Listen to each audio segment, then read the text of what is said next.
Uy ate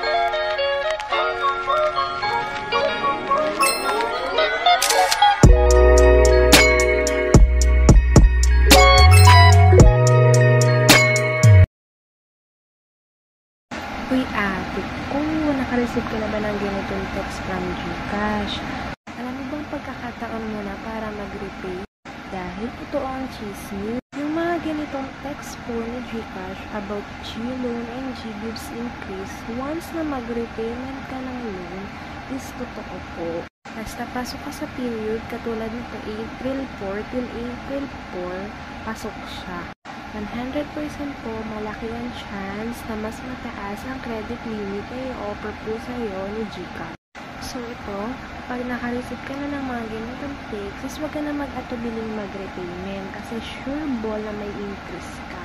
In case na mag-repayment ka at nagkaroon ka ng re-offer or increase at planong ulit kuhanin, pwede mo akong i-message sa Facebook account ko, I'm just Lipinirba, para ma-convert natin yan into.